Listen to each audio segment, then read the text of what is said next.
and you have to be able to put it in a ponytail at work. If it is, mine's not long enough for that because if your hair gets caught in danger. yeah. So Yeah. I'm like, they might as well shave it off. Usually during the winter, I like it warm, so it makes my head warm. But I sweat a lot at work too. So the less hair I have, the less sweaty I get. Boxing up people's Christmas presents. Yeah. There's a lot of military that'll do similar. They'll sometimes actually keep their hair relatively short or long, relatively long during the winter months. And then when summer comes around and the army's all in like the worst places in the United States except for Carson and Lewis. Everywhere else is like god awful swampy messes like Stewart or Campbell, Benning. But then they'll go to the high and tighter but buzz cut, shave their head. I never could. I do this twice a year. Like like you know how long my hair was? That's because I got this haircut in like March, and then I just let my hair grow long, and I stick with the long hair for a while, and I buzz it off again. Yeah, I could never keep the short shit after basic and AIT, your job training. But anyways, Nick, you know what to do. Make it happen. Hello, everyone, and welcome to Marvel Multiverse Mayhem. Whoa, crazy! Right here on the Genreverse podcast network and on LRM.com. And we are brought to you by Grow Generation, where the pros go to grow. Yes, indeed. And another double stuffed episode. This will be our final episode that involves the Spider-Man movie and a Hawkeye episode. We'll be talking about the finale of Hawkeye, spacing the name even. So this is Christmas. And we'll go a little bit deeper into No Way Home. Probably not that much because we said a lot already, but we'll talk about No Way Home for a little bit. I saw it again yesterday, so... Yeah, I guess why don't we start with no spoilers Way Home then? If you know the show, spoilers for both instantly. So and check out LRM Online's YouTube channel. If you're watching us on there already, please subscribe. If you're listening to us, and leave comments. If you're listening to us on the Genreverse podcast network on your favorite app, follow us there. Leave a review. You can even review on Spotify now. So yep. Do all that. Social media information for Nick and myself down below. The site on Twitter, LRM_exclusive, and the Genreverse on Twitter. Yeah, guys. Damn straight. Let's, like I said, man, why don't we, since you just saw it, how was it the second go around, Nick? Great. It holds up. I was afraid it wouldn't because of all the plot holes we've noticed afterwards. And there are still a lot of plot holes, but it's just... It gives you everything you want in such a great way without being like overbearing. That's why it still has the highest score, audience score on Rotten Tomatoes of all time, which is 99%. Wow, I haven't even looked at the audience. I saw it as an article today. A lot of people are posting articles about it being the only movie on there to have 99%, and the fact that it hasn't dropped at all since release. I mean, bravo! It's really cool, man. I mean, like it's literally like we discussed The Matrix on Breaking Geek Radio, the podcast, which I also recorded today. It's the opposite of that. It gives fans what they want. It doesn't give. Matrix Resurrections in brief is basically the filmmaker being like, I don't care what you think. This is what I want, and both are good, But yeah, Spider-Man's amazing. I went with my sister. She absolutely loved it. She freaked. I had to explain Matt Murdock before we went in because she hasn't seen any of those. The audience still reacted on a Wednesday. Nice. Like cheers and stuff. And then she freaked the fuck out because she had no idea when Andrew Garfield stepped through the gateway because she's not in our world. So she doesn't know the rumors. And I've never told my family the rumors and stuff. So, and she loved Tobey Maguire too. She freaked out even more when Tobey Maguire came through because... Like I said, she was there with me when I saw Spider-Man in 2002. So what? Yeah, and she's older than you, right? No, she's younger, but she's 30. Okay. I'm 33, so pretty close. So you guys have the same Spider-Man, basically, same experience, basically. And she has seen all of them, but she's seen most of them with me. But at first, she didn't think she'd seen Amazing Spider-Man 2, but at Alamo Drafthouse, they put a little like catch-up at the beginning of like, but also making jokes like when they're talking about the first Spider-Man, it's like, give us this jam, and it's like the hero can save us, it's all jokey. But Oh, and when they got to the part about the Amazing Spider-Man 2, she's like, I guess I did see this movie. I just blocked it out. Yeah. You and I talked a lot about why you should black out. And I mean blackout. A lot of the Spider-Man movies. Or cut your Blu-ray apart. Or cut your Blu-ray to pieces. So I didn't get to watch it again, which is fine. But I don't. Is the cat okay? Lucas? Hold on. What was I saying? You didn't get a chance to watch it again yet. So I didn't get a chance to watch it again yet, but I don't like when I'm thinking about it, I don't feel angry, I don't feel upset. I don't like a lot of the issues I had with Ghostbusters Afterlife. I think this movie makes Afterlife look worse because of how well they actually utilized the nostalgia without overshadowing the new characters or the new stuff for this, even though it's all old characters, without overshadowing our Tom Holland, Spider-Man. We didn't have a ghost Egon throughout everything. Sorry if I spoiled Ghostbusters Afterlife for you guys, but it's been out now for over a month. But yeah, we don't have any crazy stuff like that. I'm really hopeful that it will be that it'll hold up for me as well as it did you. I have some minor issues with like how quickly things are solved, how easily things are solved to a degree. Some of the editing choices I had mentioned to you before. But overall, it was a really good movie. I think one of my favorite things about it is just how much they managed to still let this be Tom's movie. And even in the third act with the other Spider-Man, it's still Tom Holland's. Mm-hmm. That was what I was most worried Peter number about. one. I really like that, and I just brought up the Rotten Tomato. I had to make a whole new OBS page because you and I don't usually bring up the browser on here very often. But yeah, 94% from the critics and 99% from the audience. So yeah, that's not too shabby at all. And I don't know, no man. What? So I mentioned Ghostbusters Afterlife and how I think it uses wastes its nostalgia moments. It doesn't even utilize them, like the fire pole in the lab. Yeah. What sense does that make? You have a ghost leading people in the car. Like the weight of the car is supposed to affect the ghost. I didn't see that scene that way though. He wasn't leading him. Finn was Finn was having to. If the car, him. Listen, if the car moves away from the ghost by the physics in the fucking movie, it would pull the ghost. He doesn't have to keep up with the ghost. If he stops, that weight will then pull the ghost, just like Peter and the other Ghostbusters pull the ghosts over to the fucking trap. Mm-hmm. Every move the car makes, it should be affecting the ghost instead of him trying to keep up with the ghost. It doesn't make any fucking in-universe sense. Let's go back to It's one of the Spider-Man. worst glaring mistakes ever.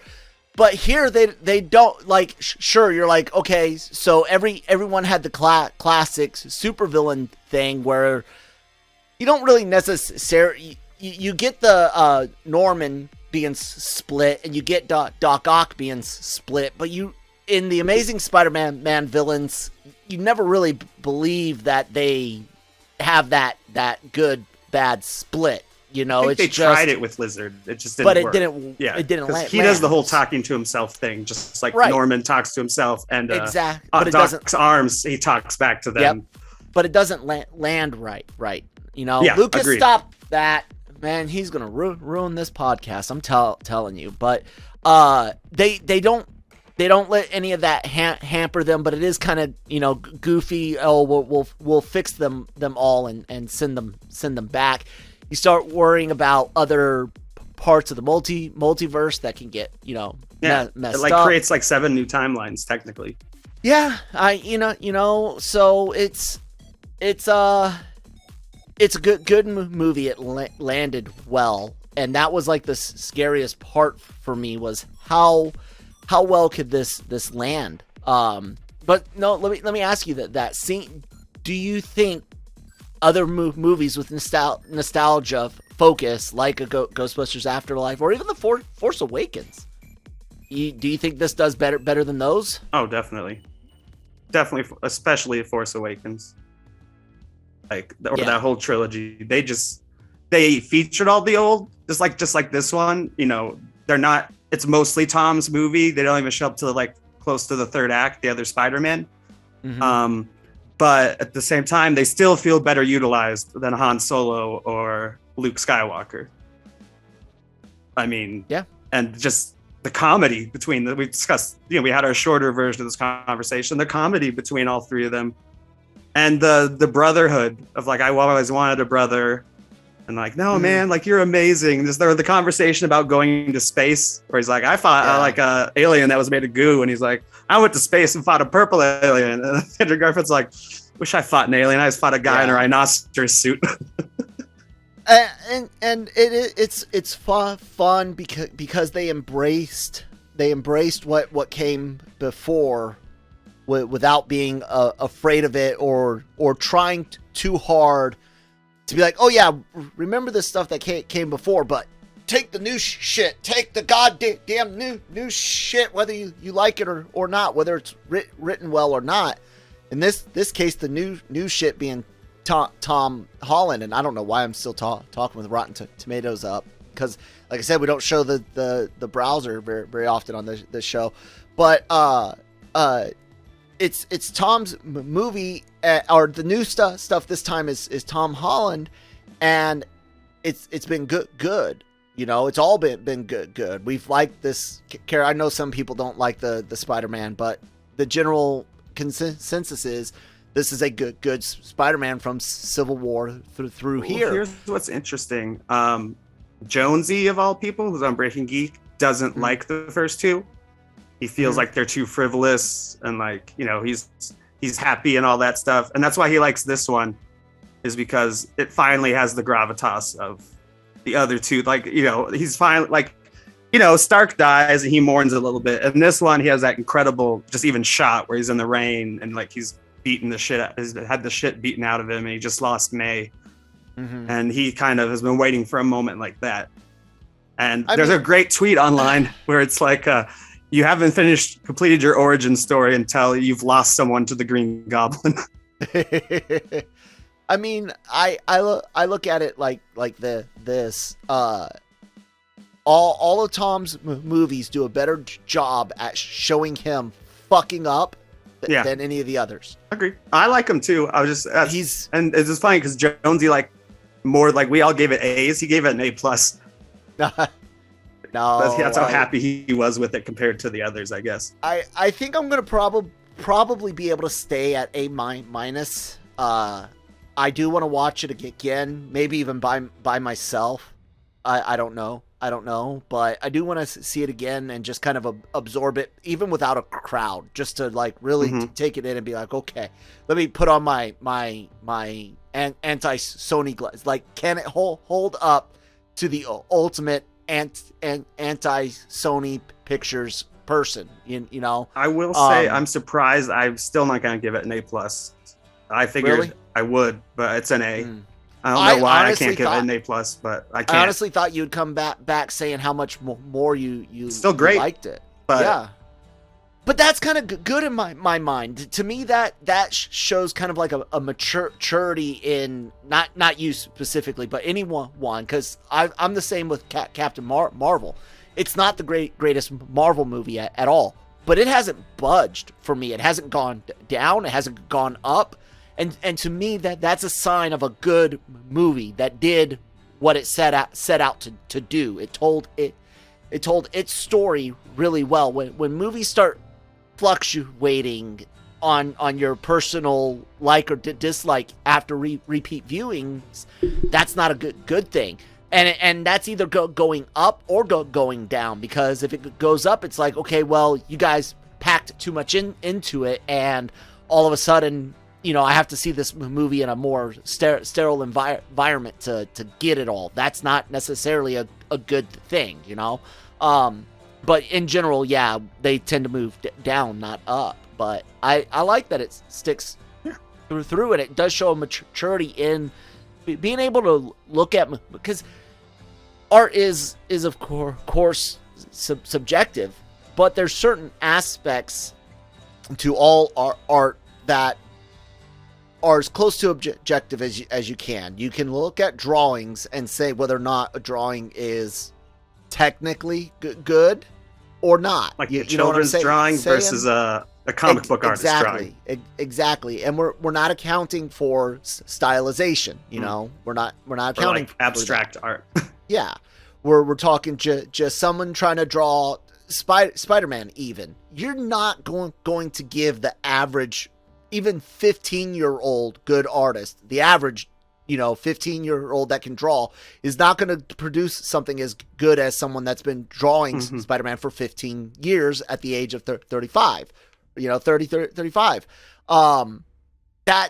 So as when you review something, I don't want to call ourselves critics, but you know, for lack of a better phrase, we've been critical. You need to be able to say, okay, I love because Cam and I talk about this on the Cantina, which you guys can catch. Hopefully, you guys are listening to this on a Thursday. Hopefully, I got this up on Thursday. Cantina will be up on for Friday. But you can take a really shitty story, you know, and execute it really well. And I'll enjoy that better than a great story executed poorly. And I think Afterlife is a prime example of that. But that all comes down with like being able to judge writing with Star Wars. Star Wars is the prequels are a prime example of, in the prequels is a good story. It's just really fucking awfully executed, with the dialogue just being atrocious. But the actual like journey and the bones of it, the galactic turmoil and politics, all of that is golden story. It just, the execution is shit. So being able to break a movie down, even something that you love, and say, yeah, this dialogue is bad, or yeah, this editing is bad, but this other stuff is great. I think some people get too obsessed with the love it all or leave it all mentality, and it's like I can enjoy something, love it, and still say I was just satisfied with these things, you know? Yeah, I mean, even going back to The Matrix, it's like I didn't regret spending 2.5 hours watching it. It just, not gonna review it further than that. It's not like I wanted my time back or I was angry. I was like, okay, I enjoyed parts of that. Cool. Yeah. So Spider-Man. That apartment scene, man.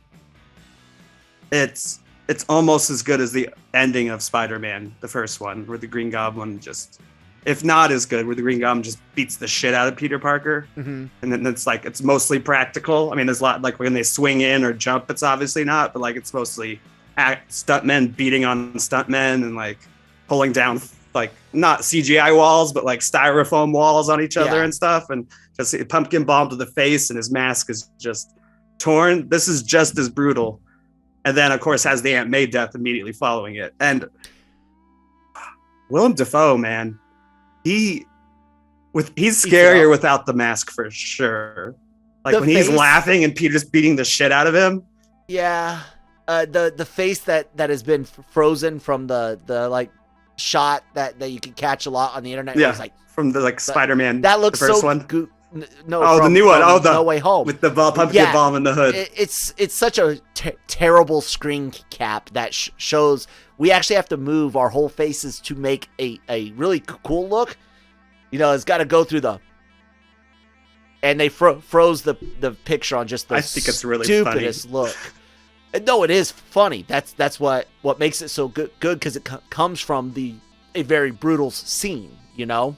And the turn, and he doesn't make that face. It's in the process of exactly, talking and acting. But it is brutal. And that's the one and only thing I didn't know about this movie. I didn't know May died. I knew there was a death. I thought it was going to be happy. Yeah, I thought so too.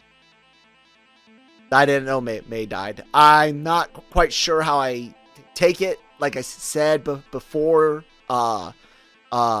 when it was like, hey, Ben died. It's in the past. I was okay with it. I know a lot of people were butthurt. They didn't get their great responsibility line in the first movie, but I was okay because I knew it happened in my mind.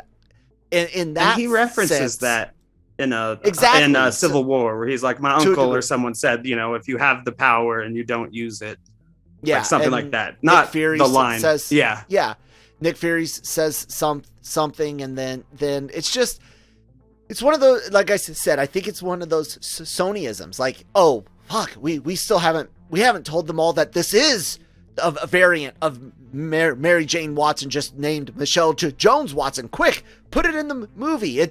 Everyone loved her as an original character, and she doesn't need the last name Watson in any logical way whatsoever. This again was like, we all assumed the whole reason he's doing what he's doing is the same shit that happened with. So here's my question: what made Peter Parker become Spider-Man? Losing Aunt May, I'll say, in this franchise. No, I think he's already Spider-Man. I know, but I feel like this is the same thing as the first two Daniel Craig movies. He's not Spider-Man until he's lost. He is, but like, this is the end of his origin story, is losing his aunt. I don't buy this as a 33 picture origins story at all, especially given the up. No, like, especially he has to make the hardest decision of his life also. Dude, but where hard to No. He has to erase himself, but it's also because of Mysterio's actions in the last one. Is he has to accept to be the big man and like, I'll erase Peter Parker from existence to save everybody else. He's already had all these other big choices. He's already made these big decisions. He's already put on the grown-up pants, turned down the fancy suit. Yeah, that's a big all of his fucking character growth. He's already fucking Spider-Man. That's what I'm saying is I'm not mad that she died. To use that as a catalyst for the anger towards the Goblin, which was great, perfectly fine. But making it an Uncle Ben moment, dude, that was illogical and stupid.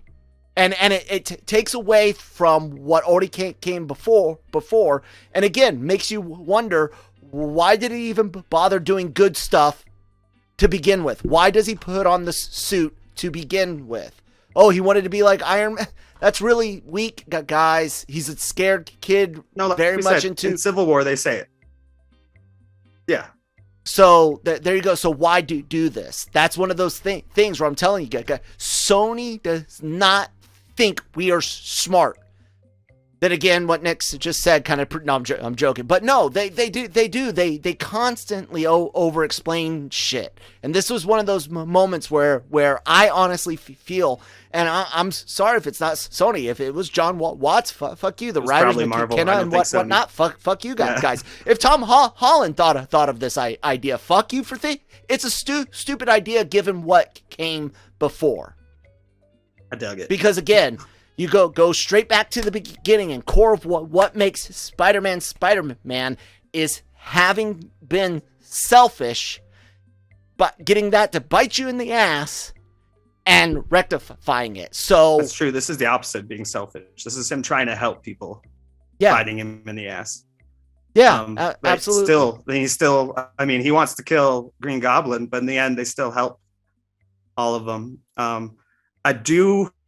It's very interesting. I guess maybe becoming an adult. This is a journey to adulthood, not Spider-Man-hood then. But like, especially in the way where he has to learn the lesson that both the other Spider-Man already learned, where it's like, killing him isn't gonna fix it. Yeah, I killed the guy who killed fine. Uncle Ben.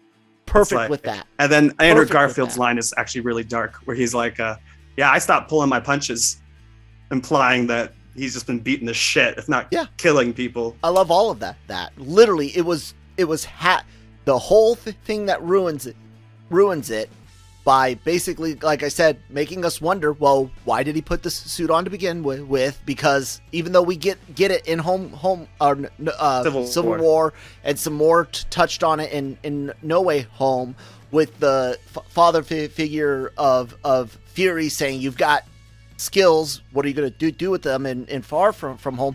So we have all, it's just one of those moments, dude.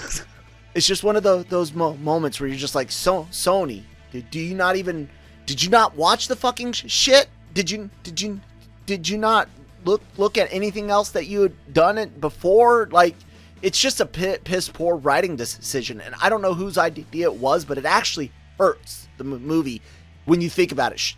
It's a great thread for the anger, but the second you have her say responsibility, if she had said, you remember what your Uncle Ben always said, then I could have been okay with it, because it still ties it back to the fact that Peter did not hold responsibility and is now holding responsibility. We've already seen him make responsible choices. Like you said, not after learning the from Avengers. his mistakes. Like, I want to stay as a friendly neighborhood Spider-Man. Exactly. So there. That's why that upsets me so much, even more than the Mary Jane thing. Like I said, that or Michelle thing. MJ Watson. I think it's just someone.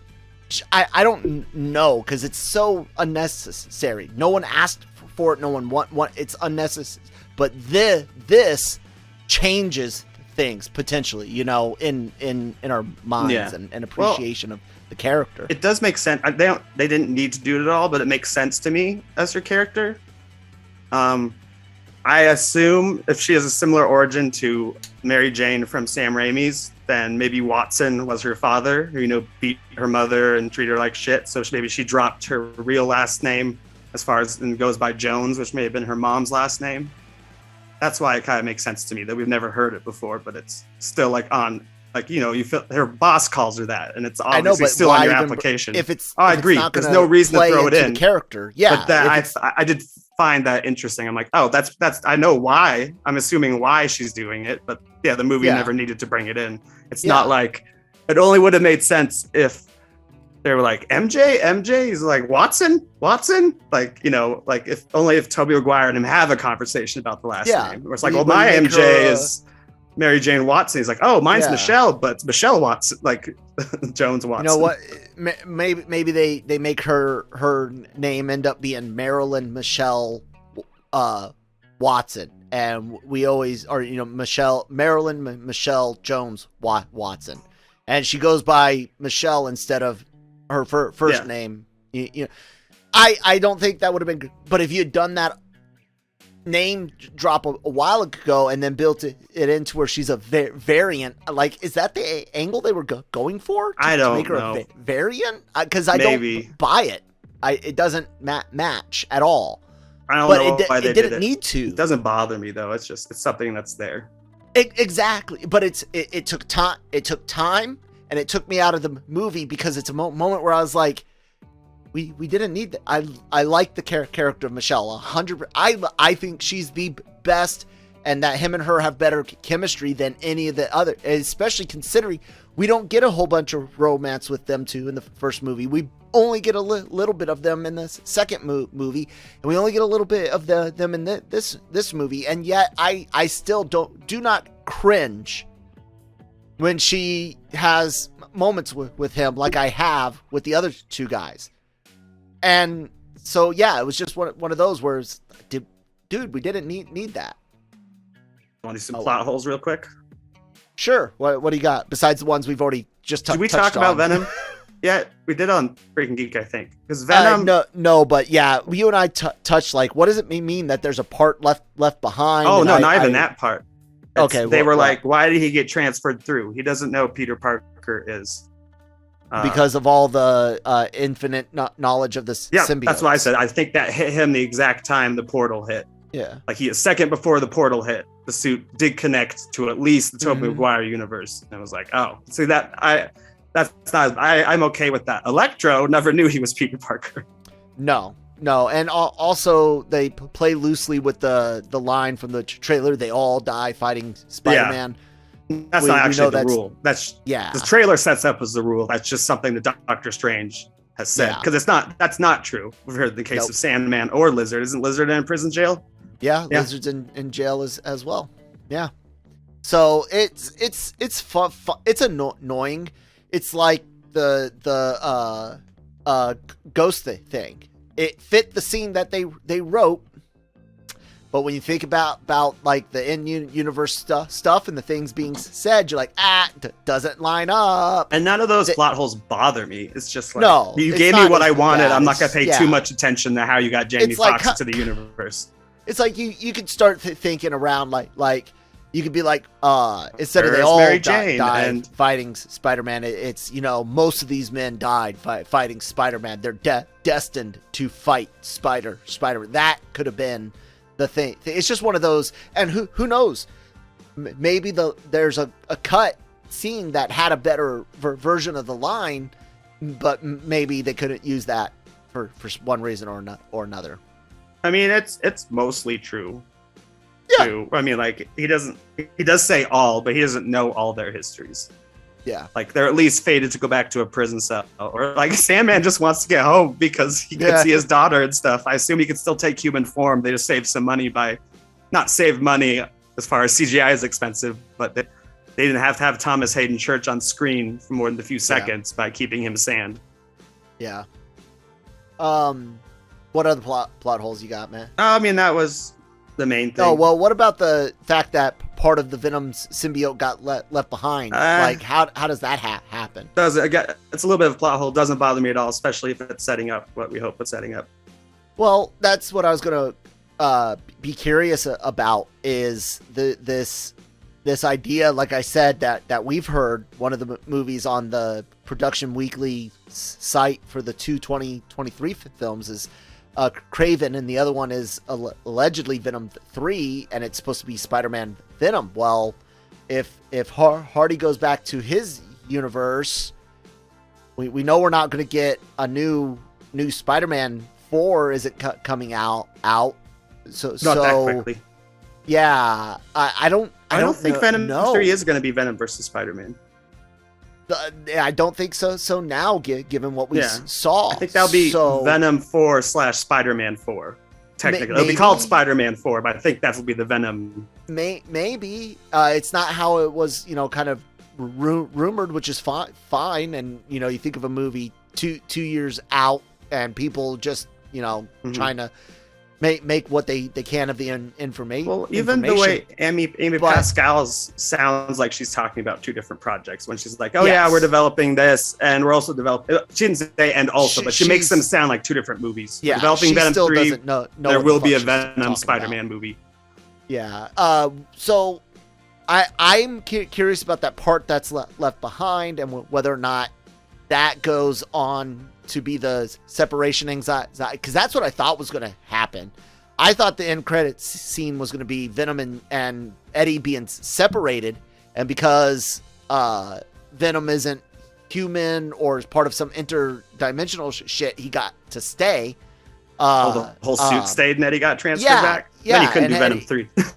Well, that's what I'm saying. I figured it would be like separation anxiety, and that Holland would just have a bit part in it, and we would see him getting the suit towards the end, or so. I don't know what I thought, because honestly, like now, what I'm really hoping is we get a good traditional black suit Spider-Man in Spider-Man 4, where maybe he does aim. Miles helps him redeem himself, and he gets the black suit off. Eddie gets it back. I don't know, but it's kind of weird. It really does leave a lot of questions for both the Venom universe and the MCU Prime universe. Yeah. So yeah.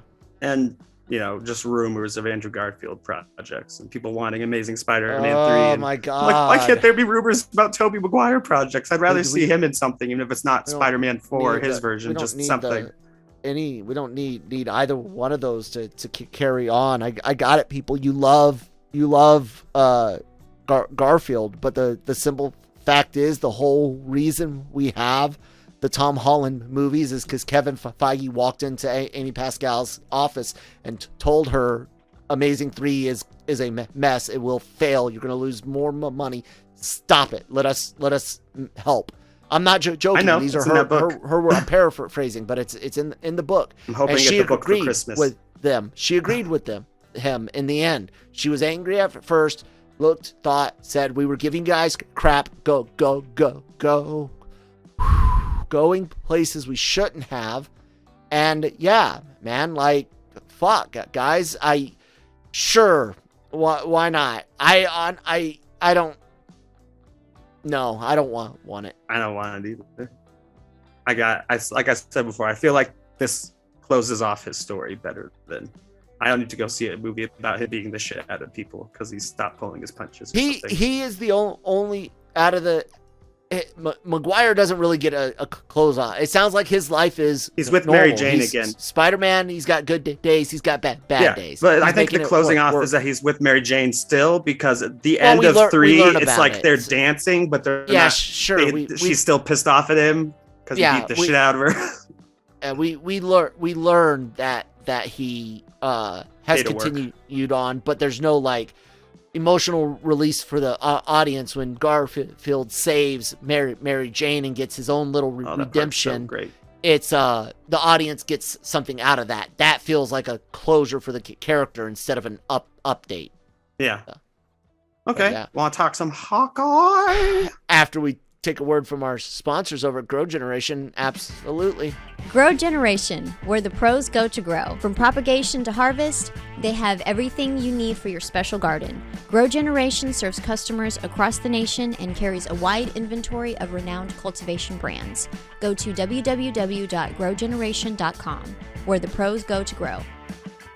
Thank you guys for sponsoring the episode. It's been great having Grow Generation, and it's also been great talking Hawkeye, because for the most part, dude, this has been a good show. It's definitely down at the bottom of the 5. I was going to ask how you'd rank it. Not, I mean, that's like, my bottom, the low 5 of my top like 10 roller coaster rides. Or like the Kevin Smith movie conversation we had. It's still...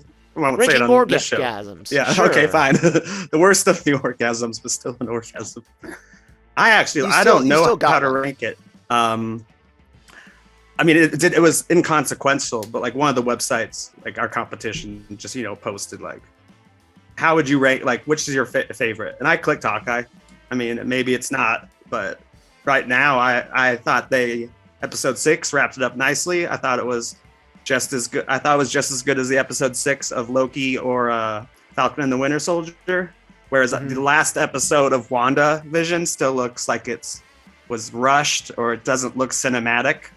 And I'm not saying it's just because these 3 look cinematic. It's because great, becoming Captain America and having great fight scenes, meeting Kang, and now just a big, everyone's involved finale. Like Yelena wants to kill Hawkeye.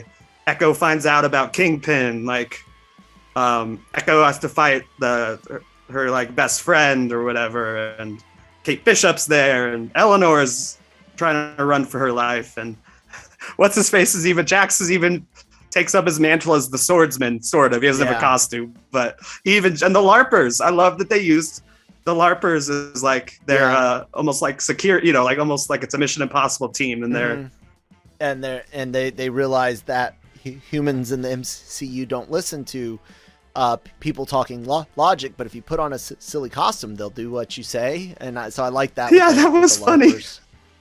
There's a lot of really great stuff in here, but there are 2 huge, massive issues that I want to get to towards the end. You can start with them if you want. Well, no, I want to talk about what it was good mostly. I can't believe how much screen time Kingpin actually got. I think that's one of the bad things. Oh, it's one of the bad things. I loved seeing him.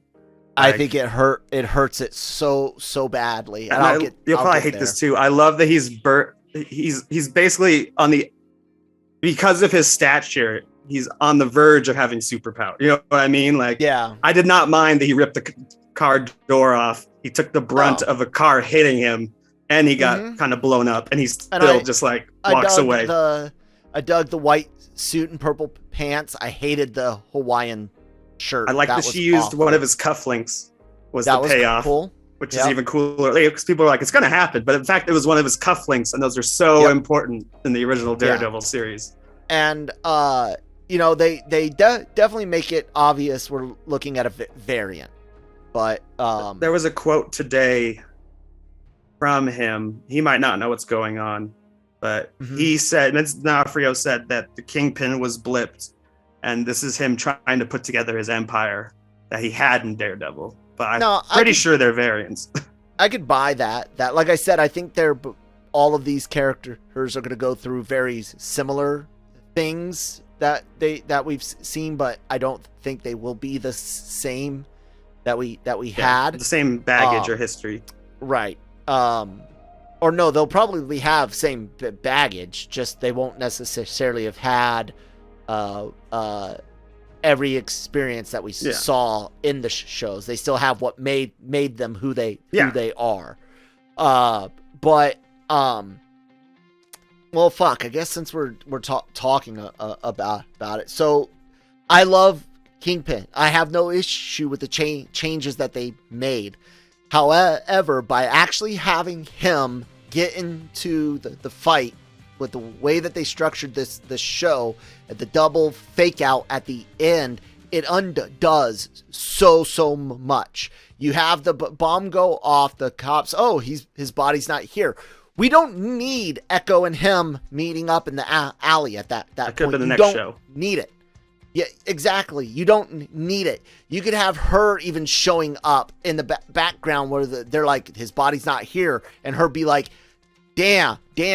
The double fake out, especially when you see him, he's already been beat up. He's a different version of this character that we've met, and you're just thrown for a loop. His office isn't great. His clothing's off. He's off. Even his voice is off, and it's jarring because we don't ever get like a real introduction to the new version of the character.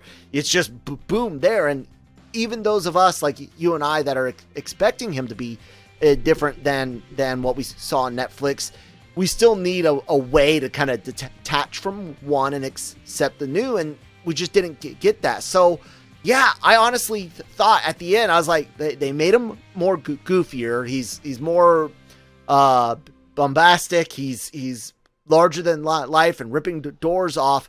Did they just kill him off? There's no way. Of course, no. It's in an alley. It's going to go into anything. But it doesn't make any sense. There's no additional people there. He's not wearing his body or armor would have been compromised from both the car hit and the bomb. When you just start looking at it, it's like scene for sure. Exactly. Like even if she saw him get away or something from a rooftop, he should have. I think that would have worked too. She should have came into that building looking for him. Yeah, she shows up at the cops. And like, motherfucker. Exactly. Or she shows up before the cops. It was like motherfucker. Even before that I wouldn't have even had him engage. What's her name? Kate? And then have Kate's mom, and then I wouldn't have even had him engage her directly. Or if she did, I would have straight had him kill Kate's mom, which helps put Kate on the path to go with Echo later on and help take him down or something. But having direct contact was jarring because of how different he was. And that's one of the interesting things that I would say is definitely why I think it's a different Kingpin. He was willing to like let Kate Bishop go so he could get to Eleanor. Like he also felt like he was pulling his punches because everyone knew how strong he is.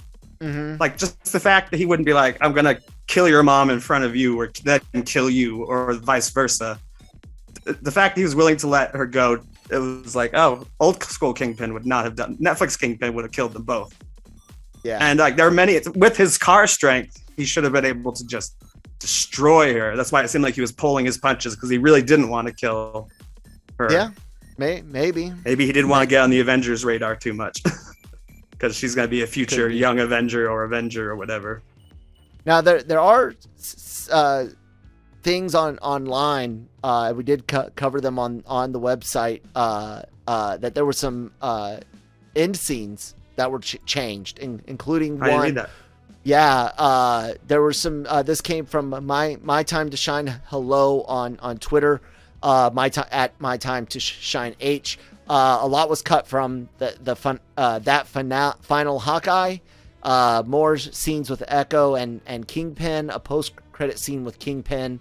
Other stuff too. Also, there was a plan for Matt Murdock to have a cameo, and plans to make Eleanor Bishop Madam Mask. Yeah. And then someone else had brought up a point, and it may have been in another tweet from the same person, that one of the end scenes that may have been changed, not just cut, but changed, was the Ronin's sword with a message to Kingpin of leave Kate alone. All of that sounds better. So here's my curiosity, Nick. Given that context, do you think maybe they did kill Kingpin off, that Deanna Frio doesn't want to come back or can't come back? Maybe someone got hurt. Something bad's gonna happen. Those changes sound like they would be a lot.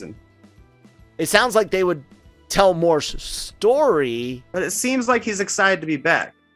It does. And all the things he posted, he's like, "Oh, this is so cool." Like he was kind of almost spoiling it. Yeah. Or I mean, he was just like tweeting. He didn't tweet about the other shows, but he was tweeting about how great Hawkeye was, like weeks before he showed up. Yeah, I know, right? But there you go. Like I said, it's all so odd. It's confusing. So, but yeah, and then the only other, since we started with my gripes, the only other big gripe I had is Yelena motivation. We know that she's smart. We know that she knows her sister. We know that she had a government lady. I forget the chick's name, played by Val, Julia Louis-Dreyfus. Val, we know, said something to her, but she knows her sister.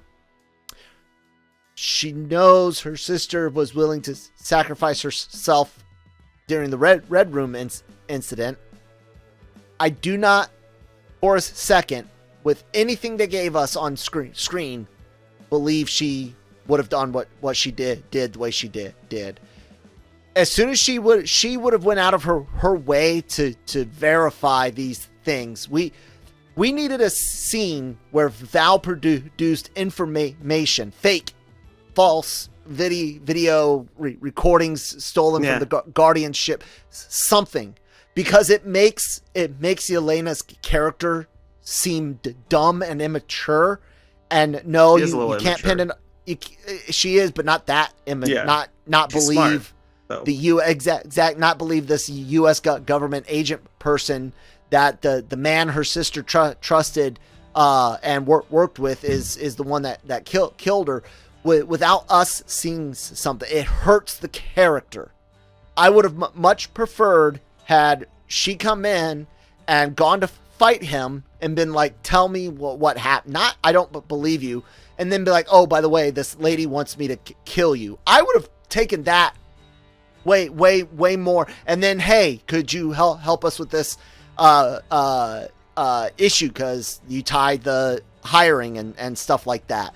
But no, dude, I don't buy her and Black Widow, her not believing Clint, and I don't buy her not researching it more.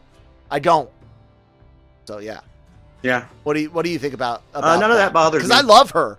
I love the character. Oh my God, do I want a Kate Bishop Yelena show? Like they're fighting but not fighting, and like the elevator scene and stuff. Yeah, I love that. And like they're like complimenting each other. Like Yelena, the trained Black Widow, is complimenting Kate Bishop on even like doing anything to stop her. That leg throw in, good stuff. And then she tries. I love it. She even tried to do the Yelena trick, and she almost fell to her death. And it makes that aspect of the character of, oh, I'm bloodthirsty for a reason that barely holds up, you know? Yeah. So those were my two big gripes with it. However, everything that it did great. Dude. It did great. I love it. It's a Christmas show. Home for the holiday days. The big, making it home just in time for Christmas was great. The fight scenes are great. New family for Bishop. He handing her the name of Hawkeye in a cool way, kind of like the way Invincible always uses the name. The logo comes up. And I thought the choreography for the final fight was good. I like the usage of the arrows. Shrinking the bros is fun. At first, when I saw the owl, I'm like, what is this? A George Lucas Indiana Jones film? Why is there a CGI owl? And then when it paid off, I was like, because at first I'm like, what do we do with them? And does he have some line like, I could talk to Scott about it? I know.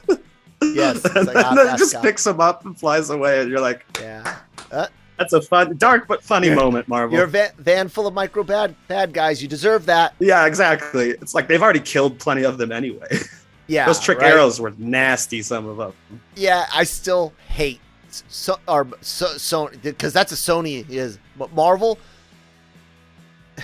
One, don't use CGI smoke. Use real smoke. Two, don't use CGI to color real smoke. It looks awful. Your CGI smoke and your CGI colored real smoke looks all purple smoke is hard to do, but it can be done. But here's the thing. You didn't need purple smoke. It's not tactically sound. No, it's like the style of the show. I don't know. But it doesn't fit the character that they already established. If she made purple smoke arrows, but Clint making purple smoke arrows, I don't buy, man. I don't. But I can forgive a lot of this shit because a lot of the rest of it was good. I think if you literally just change Yelena to wanting the truth, and then even giving us the step towards, hey, Val might not be the one to trust, setting up Captain America 4 and whatnot. I think that and reducing Kingpin, and not having him get directly involved or adding in those additional context scenes, I think that makes it like better. And instead of fighting for bottom with Falcon and Winter Soldier, it would be definitely easily, probably even third place. It might have boosted it over what if. Yeah. Mockingbird. We got Mockingbird confirmation. Yeah. Because Agent 19. They had Mockingbird and Agents of S.H.I.E.L.D., so it's like, are they going to do anything with it? Or was it just thank you, Linda Cardellini? I can't pronounce her last name, so sorry. Was it just like a thank you thing? Wink, wink, nudge, nudge, nudge, say no more? Stark was right, though. He thought she was an agent. Oh, yeah. But then he made the other joke about little agent. Because that's before he sees the kid. He's like, a S.H.I.E.L.D. agent? Yeah, I think that's the whole reason the watch might be in there is a throwback. I forgot about that scene. So yeah, I'm okay with it. It's not going to pay off, but now that we're not going it that way, I like it. Like when I had the theory last week, the other people had. We both agreed. It's not like we were going to see her in any. We're not going to do a flashback series with her or anything. I didn't know if Kate gets to learn the agenting side from her in a future series or movie. Like I'm not Are they raising little shield agents or little sword agents in this case? Potentially. I'm not against it. But the way you just reminded me, because I completely forgot about that alone is enough for me, and I'm happy with it. I think that's all you need. It didn't take anything from the and story. It adds something to her character without taking nothing, and it only takes a few seconds. And you're like, oh, cool. Yeah. Now it makes sense why she was speaking German and had all the information for everything he needed to look up. She still has some kind of clearance, even though S.H.I.E.L.D. is gone. Yeah. He's probably friends with Nick Fury. And it also makes more sense why Nick Fury would just be hanging out at their house probably before the Avengers showed up. Just sitting in the barn waiting to surprise Stark. Yeah. he was hanging out in like the guest house, just listening. No, guest room, just listening. He's like, oh, the Avengers are here. Hey, Fury, he's in the barn on the truck now. Go he's go like, in. Oh, I've been listening, but I wasn't supposed to come. I need to make a grand entrance because I'm Nick fucking Fury. Yeah, I will say overall, like I said that this is down there at the bottom with Falcon and Winter Soldier, and not because it's bad, but because the mistakes that it makes, just like Falcon and Winter Soldier's editing mistakes and kind of redundancy at the final episode after beautifully explaining everything. They just, one more time for the slow people up front. Sorry guys, yeah, I just made that joke. It's fine. You can hear me. I'm slow from brain injury, but let's go through it all again to make sure everyone knows that we checked all these boxes. And then this with the overuse of Fisk in a very, very confusing way, which again, I'm fine with the character. I like him having powers. It's just the execution. And then the Yelena's stuff, it's like, man, I love Kate Bishop though. Let me tell you, Haley Steinfeld,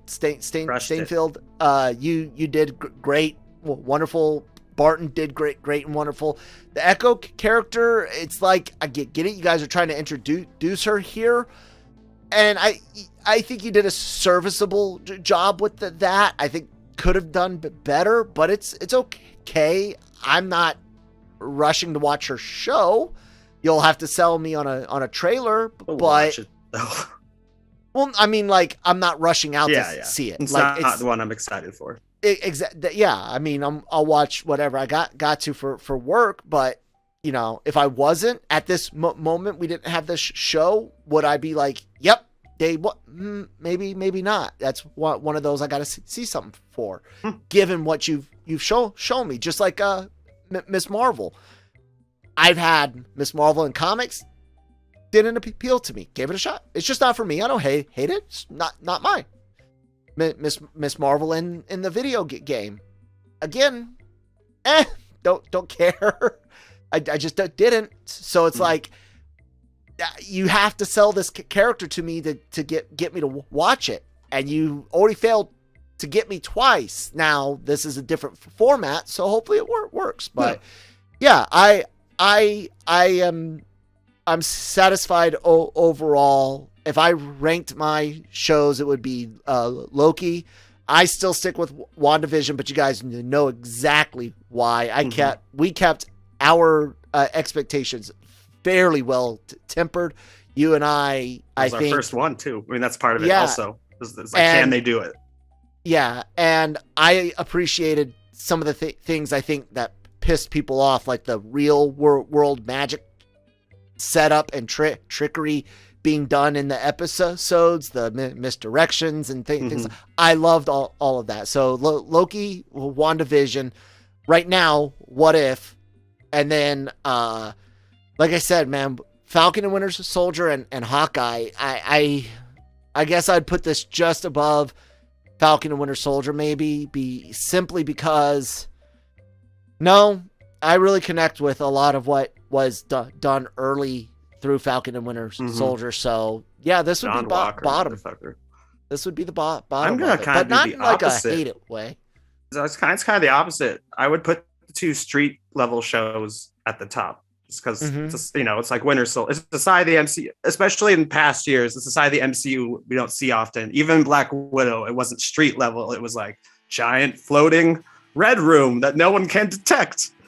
But I mean, obviously, there's crazy action that in Falcon and the Winter Soldier that Hawkeye can't do, like the openings fight scene, the finale. But I like my street shows. So I guess I put Falcon and the Winter Soldier first, then Hawkeye, then Loki, then WandaVision, then What If, because the animated stuff, just like Spider-Verse, is farther down my Spider-Man list than it should be. It's a great movie, but it just doesn't feel as epic. I love animated movies, but it's not the same watching, I don't know, a CGI animated Spider-Man swinging in a real location than a bunch of CGI exaggerated characters. But that's one of the things I like, is that in that universe, Kingpin is strong enough to beat a Spider-Man to death. So seeing him with some powers here was kind of like a nice, maybe even for Spider-Verse fans who haven't watched the Netflix shows are like, oh, he's a strong fucking dude. And you would have to think, even if they went with a MCU Prime thing, he would have access to enhancements. There is, counterfeit super soldier serum out there, experiments. There's ways to power up even an MCU Prime Fisk beyond just a big guy. But I think but like, again, the line he has about being blipped, if it is at, Netflix is the MCU officially, that the idea is like, the power broker took over and has all this superhero serum, and they were working on that for 5 years that he didn't exist. And look, if they do something like that I'm okay with it. Like I am, and kind of seeing him working his way back up. To he's not in a fancy place. He even says the line, it's time to show this city I'm in charge, but we don't get enough of that here, and that's why I almost wish they held back more, because they kind of give us too much for what they did. Does that make sense? I just realized that Vincent D'Onofrio, that clashes with what we know about Ronan. He had to be alive during the 5-year blip to hire Ronan. Yeah. So actually, Vincent D'Onofrio is definitely wrong about that. Yeah. So I think this is a new variant of Fists. Yeah, it's got to be. Yeah. Rising to the top, I guess. Maybe he's had a downfall at some point, but it wasn't because of the blip, because he was alive during the blip to hire Ronan to kill Echo's father. Hey, see, there's a plot hole, Nick. No, he wasn't blip. Vincent D'Onofrio doesn't know what the fuck he's talking about. He's not writing it. He's just reading the lines. Don't. Yeah, most actors don't. Like JB Smooth, when there was a big interview where he said that, I saw Tobey Maguire in a bridge scene. Yeah. And it's like, you weren't even given those pages, man. Like, you were given your pages. Like you wouldn't have been on set. You wouldn't have read it in the script. That's just JB Smooth interviewing. He's like, oh yeah, definitely, man. Because he's just a goofy dude. Like he's not even listening to the question. It's like, oh yeah, definitely. Love Tobey Maguire. Love working with Tobey Maguire. Do you get the because we have online gambling here in Virginia? Do you all I see see are his his ads. commercials? My mom hates them because funny. I love him. I love JB Smooth from Curb Your Enthusiasm, and even like he's the first one to bring up witches in the MCU. Yeah, too. And those are great. I saw the most recent one which also has the Manning brothers in it. He's like, we're all Caesars. Yeah. Even the Mannings are Caesars. I think they're. My mom hates those ads because she doesn't like the idea of gambling being legal. That's the only reason. They do. I get that all the time on Hulu. Like every commercial break, I get a version, whether it's the one with Patton Oswalt or. I see them on the over-the-air TV. Anyways, no one wants to hear us talk about fucking commercials unless we're going to be advertising the Genreverse Podcast Network, wherever you guys get your podcasts from. You know what? I got the browser up. I could show you guys on Spotify. Look at this. Anime, we got it. Animeversal reviews doing Miracle-chan. Wheel of Time, fuck yeah, we got that shit too on the Dragon reviewed. Something called the Daily Cog. It's not fucking daily because my life sucks and it's hard to do it every day in this house without a third person to help out. But fuck it, we'll make it happen sometime. Fucking Breaking Geek, Nick will talk some shit about that. The show you're watching, and then other stuff that we don't always do, like the No Mercy, all of that there, and all of that also goes over to LRM's YouTube channel with all these awesome interviews with red carpet and blue carpet once, and Zoom interviews and all the podcasts and stuff, and then the website where all the daily news and reporting opinions and shit goes from people like my wife and people like Cam. Do it all, guys. Now, Nick, say some other stuff and get us the fuck out of here. My ass. Breaking Geek rated the podcast is my other podcast. This week's episode should be up by the time this episode's up because we recorded a day early due to Christmas and Christmas Eve. So that should already be up. Probably a few minutes after we finish this, it'll be up. But check it out. It's one of our longest discussions about a movie, except for when we talked about Rise of Skywalker and Spider-Man No Way Home. We trash on The Matrix for like an hour and 15 minutes after we do the news. Did anyone like it? No. And we all convinced you at the end of it, we all liked it less because we had different complaints about different things. And we all convinced each other I think the average grade was a C-. I think someone put D-. And yeah. But it's fine. Watch it. Still watch it. Look at all the mistakes. There's some cool stuff in it. And then listen to us trash it because you'll have some of the same opinions. And they had cool things to trash I hadn't thought about.